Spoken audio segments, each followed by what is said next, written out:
miks ma valisin Lääne-Viru mõisad teemaks on sellepärast, et Lääne-Virumaal on tõesti väga palju ilusaid mõisaid, suur osa nendest restaureeritud ja kui võtta nüüd Ida-Viru poole peale, siis seal on neid vähem ja paljud on hävinud. Ja kui rääkida mõisasakstest ja mõisatest üldse rahvapärimuses, siis enne kõike tuleb nimetada selliseid rahvaluuleliike, nagu on regilaulud ja teiseks on mitmesugused rahvajutud.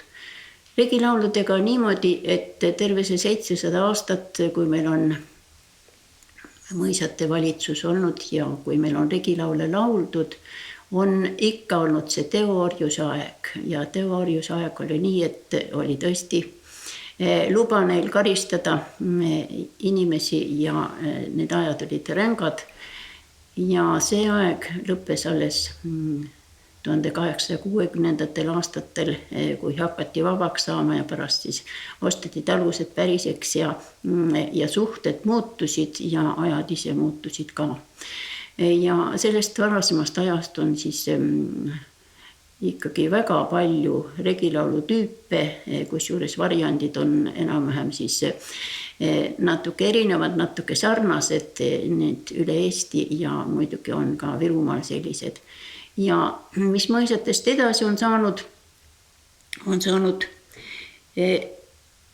paljugi, sest palju peahooneid on hävinud, aga kõrvalhooned on näiteks alles, neid on restaureeritud, neid on ümber tehtud.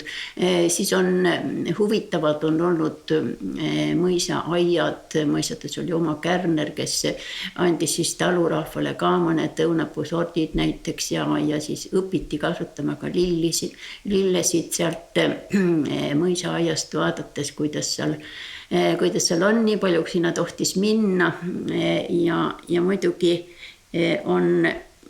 olid siis karjamõisad samuti, kus oli siis loomade pidamine ja neidki on olnud seal.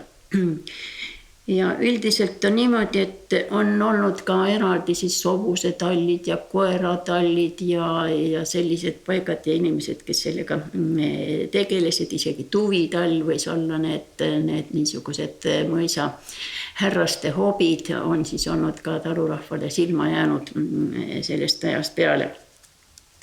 Ja mis neist mõisatest nüüd saanud on, me teame, et paljud neist on alles, mõned on tehtud hooldekodudeks juba siis, kui Eesti omariiklus algas, said siis nagu kujundatud ümber ja mõisakoolid on olnud paljudes kohtades, praegu on veel ka näiteks Kiltsis, Väike-Maarja kihelkonnas ja siis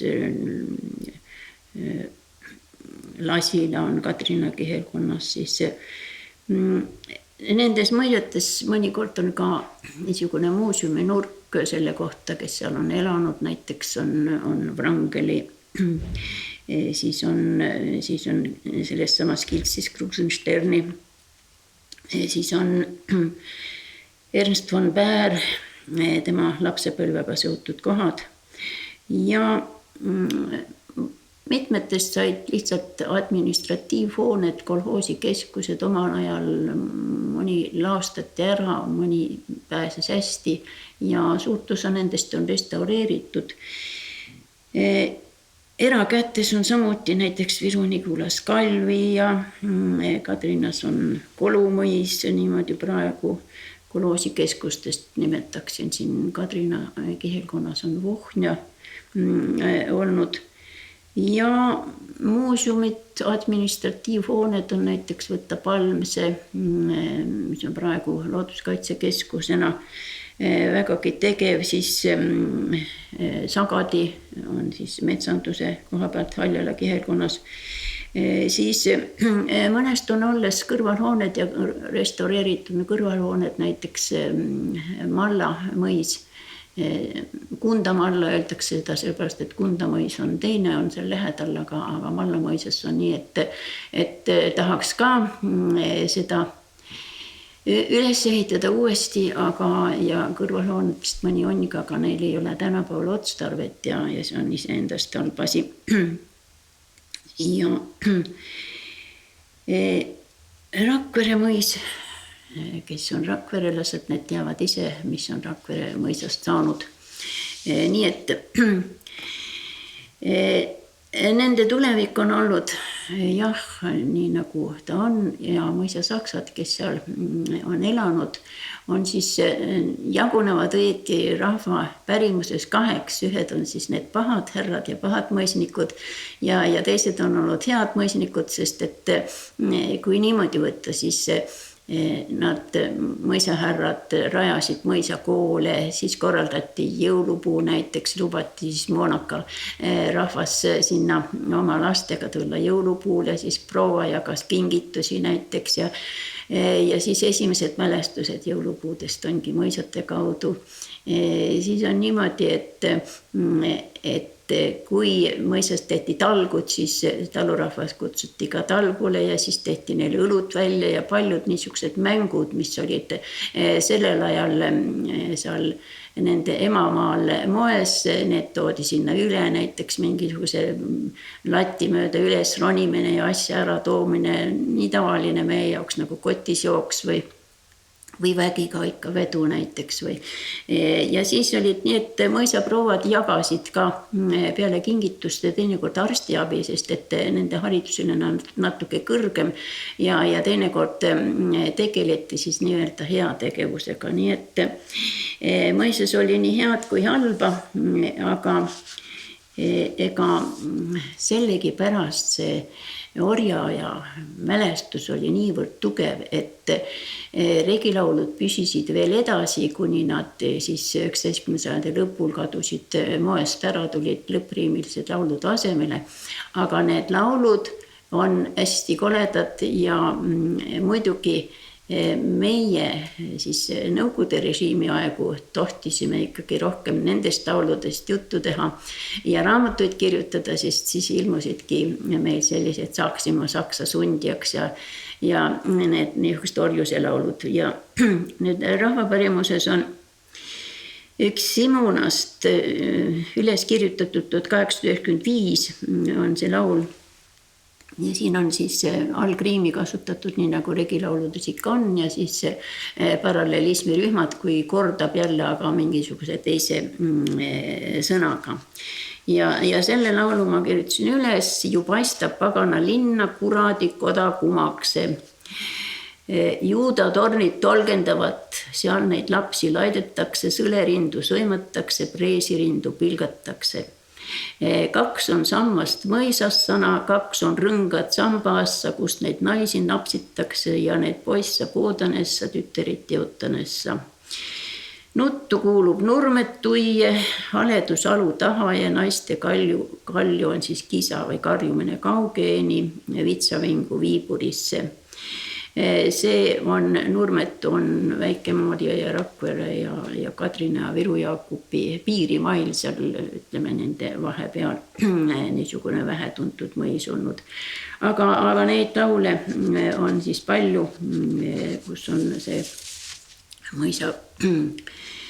mõisa elust ja tegelikult need mõisa tegelased, kes täitsid nende ülemuste käsku, näiteks opmanid ja kupjad ja aidamehed ja need kõik olid ikkagi halvas kirjas ja kui vaadata, et mõisa pärimused nüüd, kui tuleb jutupärimusest ülevaadet teha, siis need on ikkagi ka seal, sest nemad hoidsid takste poole ja nemad on lauludes ka täpselt samuti sees.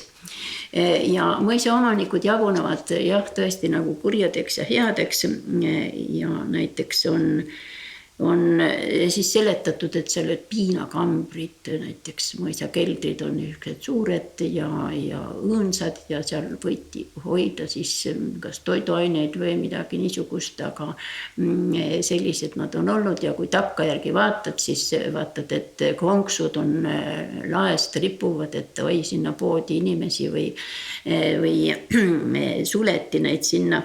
Nii et need keldrite võlvid on sellised, Vao torn linnuses on just niisugused siis Kiltsi lossis on samuti Haljala kihelkonnas Aasperes on öeldud selle kohta.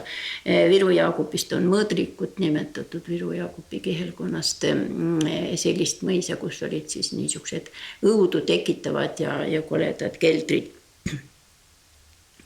Ja vastupidi, head härrad on olnud Palmses, sest et need paalenid, kes Palmses olid, kes on seal neid suuri kivikuhjatisi näinud, siis selle kohta käib selline ilus lugu, et selleks, et olla põhjusega rahvale abiks ja nendele toitu anda seal magasi aitadest ja et selleks lasti neil siis kivisid kanda põldude peal kokku ja need kivihunnikud on siis inimeste kätega kantud, aga selle eest neile anti siis ikkagi suupoolist, et nad said kuidagi rasked ajad üle elada.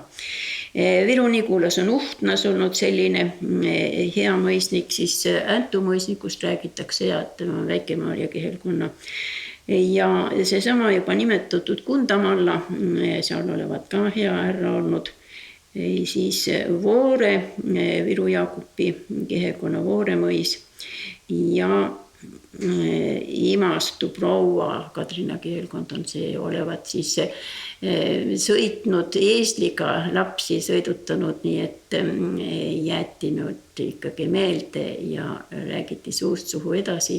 Nii et kui me oleme käinud rahvaluulet küsimas, siis me oleme küsinud ka ikka seda, et kas olid head härrad või olid halvad härrad ja siis sellele vastuseks tuleb mingisugune lugu. Ja siis Regilaulus on ka vastavalt, siin on Haljalast 1889 kirja pandud siis kas oli siis hea mõis või oli halb mõis, see on nagu vastandatud neid mõisasaksu. Küll tunneb Vihula valla, Sagadi valla vahelta, see on siis Sagadi kandist. Kihelkonna keskelta härjad suivad ikkeessa, ruunad raugad rakkeessa, tiumehed teipastessa, vaimud vaesed vardaessa. No ühesõnaga saite aru, et see oli väga paha mõis ja halvad mõisasaksad. Nii, järgmine salm. Küll tunneb Sagadi valla, muie valdade vahelta, kihelkonna keskelta, härjad söövad heinamaalla, hobused orasmäella, teomehed tinatoassa ja vaimud vaski kamberissa. Nii et seal oli elu parem ja siis antakse seda niimoodi edasi. Ja nüüd edasi ongi mul välja valitud tekste veel mõisatest. Need on siis aja jooksul korjatud Jakob Hurdale juba ja hiljem ka. Ja kui me vaatame neid, siis kõige rohkem on neid lugusid nendest, mis mõisahärratest pärast saab, kui nad juba siit ilmast lahkuvad. Ja Sagadi mõisas oligi niisugune koht, kus kummitas, sest mõisnikud olid rahvast piinanud, ei tohtinud neid nüüd rahus magada saada. Ei tohtinud nüüd rahus magada saada, sellepärast, et see, kes on elus olnud halb ja kellel on palju pattu hinge peal, selle kohta on uskumus, et ta ei saa rahus hauas olla, vaid hakkab kodus käima. Ilmub jälle tagasi ja siis Sagadi mõisa kohta on nüüd vastuolulised need teated. Ja on öeldud näiteks nii, et seal kummitab mõisapreili vaim, kes tappis enda igatsusest armastatud maapoisi järele. Nii et jälle on selline untsesse surma läinu hakkab kummitama, see on ilmselge, et niimoodi on. Siis teine tekst 1989 alles on kirjutatud mälestus siis suust suhu liikunud, ehkki mõisete aeg oli ammu möödas. Sagadi mõisniku tütar oli ennast maha lasknud ja nähtud teda oma toatrepist alla tulemas mustas riides. Need ootuspärane ka, et muidu on härrased nagu valges aga härra ise või siis see und surma läinud on siis mustas riides. Siin on nüüd kirjutatud veel üks Haljalast 1899 kodukäija, see on Aaspere mõisa kohta. Aidamees olnud tige mees, kes alati teomi peksnud ja kord haigest peast läinud sõnniku vedajaid nuhtlema tahtnud mehele lüüa ja mees karanud eest ära ja aidamees kukkunud maha. Ja teisel päeval aidamees surnud ära. Nii, aga kui surnuääre viidi, siis kirst oli raske. Ja siia juurde võib rääkida nüüd selle niisuguse motiivi, mis on üsna sagedane olnud, et kui keegi on midagi halba teinud või on nõid või on ülekohut teinud kellelegi, et see siis kurat pärib selle hinge ja tema kirstu ei jaksa hobused vedada. Ja folkloristid on püüdnud seda seletada niimoodi, et küllap see tee läks tasapisi võib-olla natuke mäest üles ja omal ajal olid teed väga halvad, sest kes neid siis ikka jõudis nii väga sillutada. Ja sellepärast jäävad hobused seisma, hobused ju väsivad ka, aga rahvauskumuse järgi on siis niimoodi, et seal on vanakuri sees või niimoodi, et tuleb mingisugune vigur ette võtta, näiteks läbi hobuserangide vaadata ja et siis näed, kuidas see vanakuri seal istub või midagi öelda või niimoodi. Nii et siin on olnud nii, et on postipoiss on löönud tee ääres piitsaga, kui hobune ei jaksanud vedada ja see kodukäija oli sealt sees ja raske koorem kukkus teele ja siis kõrtsist välja tullus löönud poiss risti ette ja kohe kadunud see raskus tee pealt ära, nii et 2 võimalust, kuidas sellest lahti saab. Nii, ja siis on üks, kus vaim mitte ei ole kodukäija, ei tule mitte surnuajalt koju, vaid on lihtsalt elab edasi või viibib selles mõisas või territooriumilt ja seda on ka küllaltki palju, et mõisas kummitab. Et nagu silmad kinni vajuvad, tuleb mees ukse peale, pikk peenike mees ja hüüab Friedrich. Ja see on olnud niimoodi Malla mõisas, kes Malla mõisa juures on käinud, siis võib ette kujutada, et mismoodi see sealt tuleb ja seal on nähtud ka pikka naist valges rõivas, käib edasi-tagasi ja teeb kapi uksi lahti, kapi uksed kääksuvad ja magada ei saa seal. Nii, edasi, Varudi mõis, see on siis Viru-Nigulast. Üks mõisnik kulutanud palju raha, kui temal enam raha ei olnud, siis korjanud kerjamise viisi teiste käest. Ja siis see mõisnik suri ka ära ja hakkas pärast surma kodukäijaks, sest et üks patt oli tal hinge peal see, et oli toatüdruku raha võtnud ja tahtnud seda siis endale saada ja tahtnud palka omale pida, tüdruk nõudnud ikka raha ära ja ostnud endale hõbekaela raha selle eest. Ja siis, kui toatüdruk läks oma emaga sauna, siis tagasi tulles see ema ütles, et oi, mul jäi särk sauna ja läks siis tüdruk seda ära võtma ja seal on parajasti siis see kodukäija, see mõisnik, kes haaranud talt selle särgi ja kõik ära ja krahmanud hõbe kaelaraha ka tüdruku kaelast ära ja siis peaehted ja teisel päeval nähtud siis tema luid veel kuskil ja vana rahakott oli seal juures, nii et ikka mingisugune asitõend ka sagedasti kuulub sinna juurde.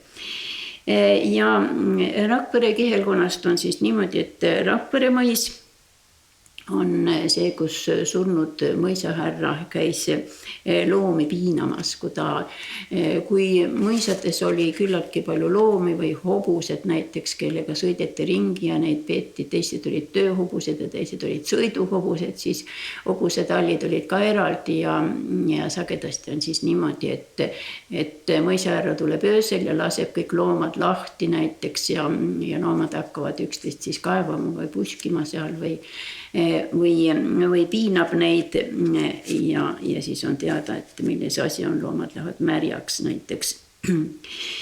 Ümbruskonnas kummitab ja kolab siis ringi Vohnja mõisa Kabelisse maetud paruni vaim. Vohnja on siis Kadrina kihelkonnas, see on 1939 üles kirjutatud, kui koolilapsed kirjutasid oma vanemate jutu järgi neid lugusid üles. Ja seal on olnud siis teisindi järgi nii, et keegi tuleb uksi avamata nagu läbi uste ja siis mõisateenija on seal kogu aeg ja näeb siis seda ja kuuleb ja hakkab karjuma. ja talle siis öeldakse, et oi, siin on ennegi nähtud noort naisterahvast. Ja need eelteadmised loevad, et kui sa ikka tead, et mõisates kummitab, siis juhtub ikka, et sa kummitust ka näed, ega midagi teha ei ole. Ja kui sa veel usud seda, et niimoodi võib juhtuda ja hästi kardad, siis ikka juhtub. Neeruti mõisa õuel käinud Opman, Odra Jüri on ta nimi olnud, mehi hirmutamas, need kodukäija võis ka lihtsalt hirmutada inimesi või hulkuda seal ja siis kardeti seda. No mõisa omatnikud tihti vahetused ja siis rahvasuus on räägitud niimoodi, et nad mängisid maha oma mõisat ja kui vaadata mõisate genealoogiat, siis tulebki välja, et need on üsna tihti käinud käest kätte ja siis miks neid nii palju vahetati, üks põhjus rahvasuus on, et kaardimänguga mängis maha. Ja siis ta ei saa ka pärast enam rahu, vaid laseb ennast maha, hakkab siis kodukäijaks. Ja siis on niimoodi, et kuna enesetapp ei saa rahu, siis nähakse teda võib-olla siiamaani, kui mõis alles on ja kuidas kunagi. Näiteks Kiltsi mõisa, seesama, kus see suur sammas kaar on ja on mõis praegugi alles, seal on siis nimetatud seda Kõveraks mõisaks. Ja Kiltsi mõisa öövaht on pekstud läbi seal mõisa trepi peal ja mees on ära surnud ja muidugi on siis niisuguse untsesse surnud hakkavad ikka kodus käima. Kiltsi lossis on üldse rohkemgi kummitusi ja eks need koolilapsed, kes seal käisid, rääkisid ka seda suust suhu ja kartsid ja seal on olnud siis üks valges riides mõisapreili ja kõnnib lossitreppidel ringi, tal on punane koer on kaasas, need see on tema tunnus ja trepiastmed nagisevad ja on seda kuulda olnud ja siis üks kooliõpetaja, kes seal oli kaua aega õpetaja olnud, ütles, et jah, ta on ise ka kuulnud, kui ta õhtul käib seal ringi ja et ikka natuke kõhe on olla küll. Nüüd Meriküla mõis on Väike-Maarja ja Viru-Jaagupi piiri peal ja seal on niisugune eriline aeg, millal siis neid rohkem nähakse. Ikkagi öösel, näiteks kell 12 kesköösel. Ja siin on vana-aasta õhtul on kuuldud siis Inju Meriküla mõisas tonte toas käivat, aga nähtud ei ole. Kõige sagedasem ongi see, et kuuldakse ja on mingid sammud, koputused, kõige tüüpilisem ja siis järgmine on nägemine, aga see, et ta sind juba puutuks, seda on üsna vähe ja seda on ka mujal Eestis üsnagi vähe, siis läheb asi juba tõsiseks. Nüüd üks on Simuna kihelkonnas Muuga mõisas olnud üks toatüdruk, kes on magas ka mõisahoones siis, aga tema on läinud öösel kõndima ja siis on näinud vaimusid ja tema oli siis oma toos, kuulis köögist kolistamist, läks vaatama, vaatas ukse vahelt ja vanad mõisapreilid, kes tõeliselt olid juba surnud ja maha maetud, olid siis seal kloppinud kuugitainast ja tüdrukule ütelnud, et Maie, ära sina nüüd vahi, nüüd pole sinu aeg. Nii et siin on nii, et lausa suheldi sellega. See jutt on sees ka vanade vaimujuttude raamatus, Virumaa vaimujutud. Nüüd Paasvere mõisa lähedalt on see Kabelimägi on seal ja see on siis vana kabeli koht või vana surnuaed ilmselt ja surnuaed on ka niisugune koht, kus ikka kipub kummitama. Siin on olnud 6-7-aastased poisid ja korjasid seal lilli ja surnud vana parun tuli äkitselt nende keskele ja siis nad ehmatasid kõik ära ja üks poisikene ütles veel viisakalt tervist ja selle peale siis, kui poisikene mütsi kergitas ja tervist ütles, kadus parun äkitselt ära. Nii et sinist suitsu jäi järgi ka ja siis lapsed panid jooksu mõisa poole. Et see on tavaline, et sinist suitsu tekib, kui niisugused üleloomulikud asjad on. No Simulas on niimoodi, et vana pastor leiab Sandikojas ja teisi jutu järgi on kiriku käärkambris kaarte mängimas ja seal on siis loetud Võivere Paagu, endine Simuna õpetaja, no pastorid või õpetajad, neil oli samuti ju kirikumõis ja veel Pagu Lits, ma ei tea, kes see siis niisugune oli ja tema oli lükanud kaardilaua ümber ja lugenud neile siis sõnad peale, aga pärast olnud 3 nädalat haige pärast seda. Kui õpetaja sinna sisse oli läinud, siis oli ta kutsari jätnud sinna hobustega ja kutsar oli pärast öelnud, et õpetaja oli näost kriitvalge, et nii oli ära ehmatanud. Ja nüüd on veel siis jäänud Virumaa lõunanukast Simuna ja siin on Käru ja Emumäe mõisatest on olnud, Simunast on kodukäija vana Käru Pagu. See on siis tema nime, saksakeelne nime mugandamine on see Pagu siis.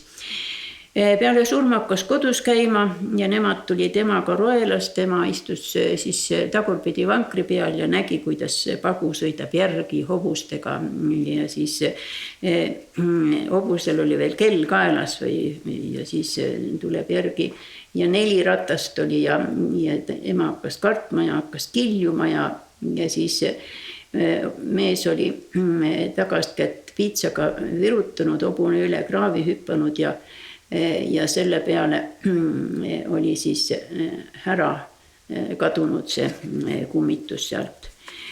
Ja siis üks niisuguseid kummituse esinemiskujusid on jänes oma pikka kõrvadega.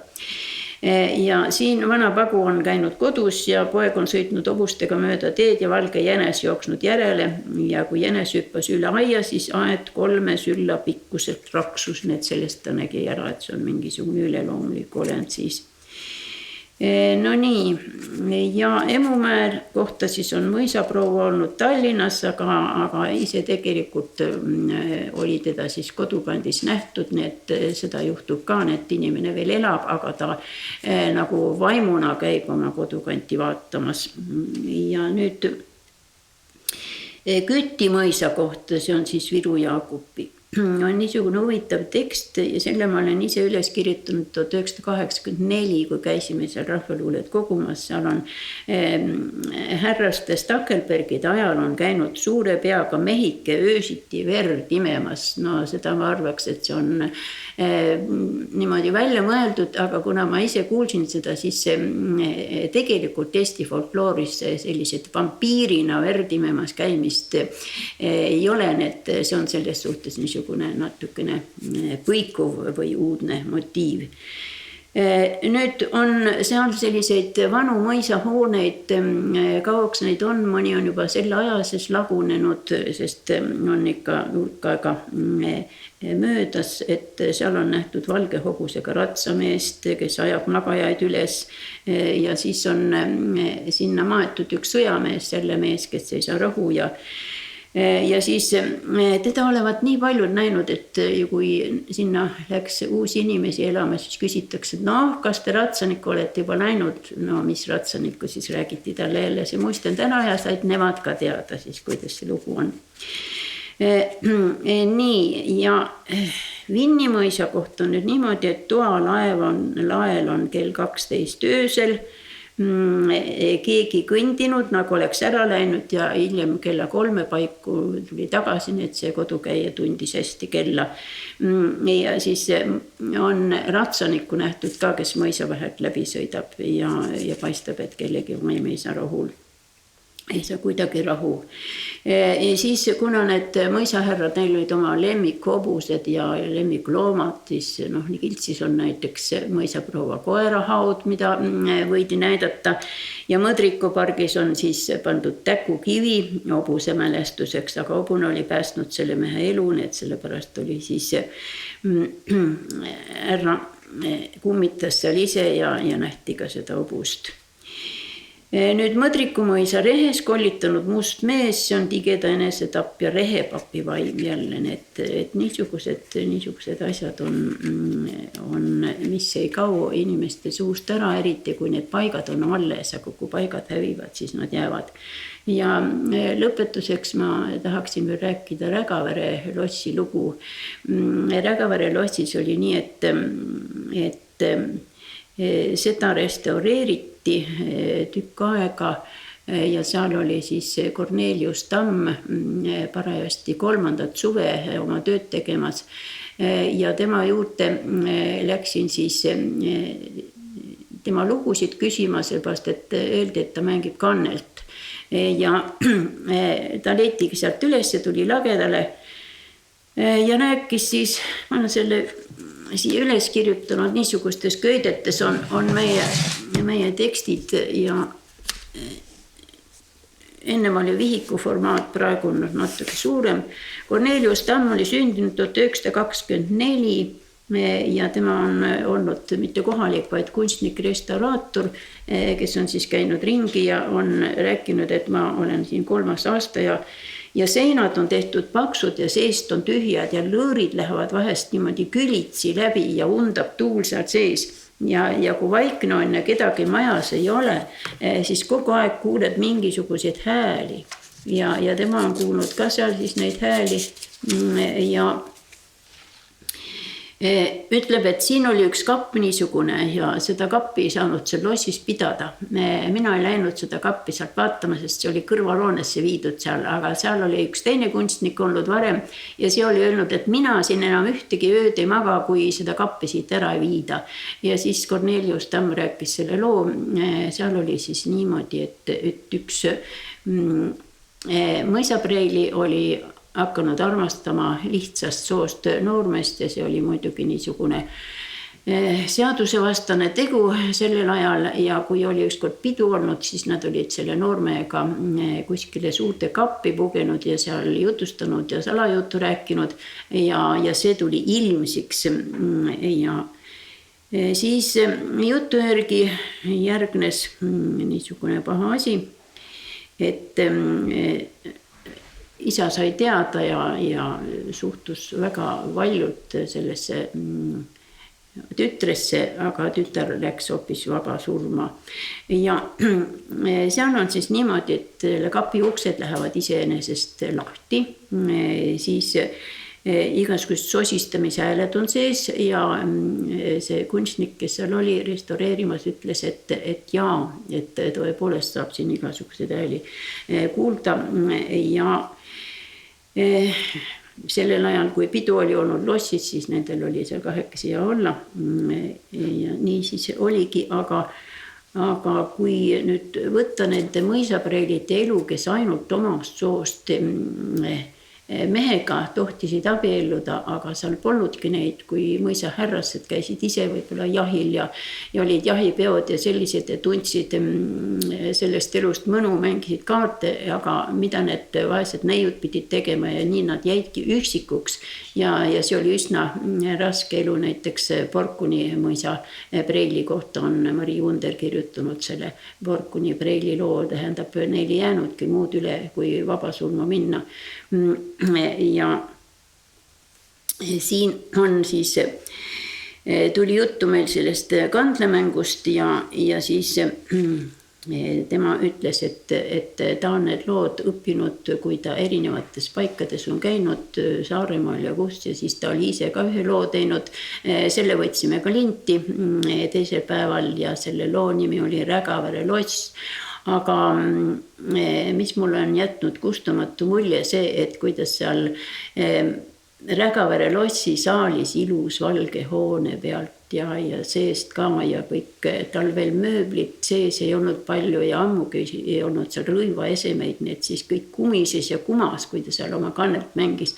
Tema ütles veel, et tema mängib trilleriga ja siis, kui me olime siis suurema grupiga ja meil oli magnetofon olemas juba kaasa võetud, siis on üks lugu, mille ta mängis ja selle ma tahaksin siin sellepärast just kuuldavale lasta, et see näitab seda, kui ilus on see ruum ja kui kaunis on see valge loss ja kui ilusad on need ruumid seest ja kui päike paistis külje poolt sisse ja kõik see kannel mängis ja kumises, siis tulid mul kõik need neiud meelde, kes üksinda ootavad seal ja ei ole kedagi, kellega abielluda ja vanus tuleb kätte, see on niisugune inimlik ja annab nagu inimlikkust juurde nendele mõisasakstele.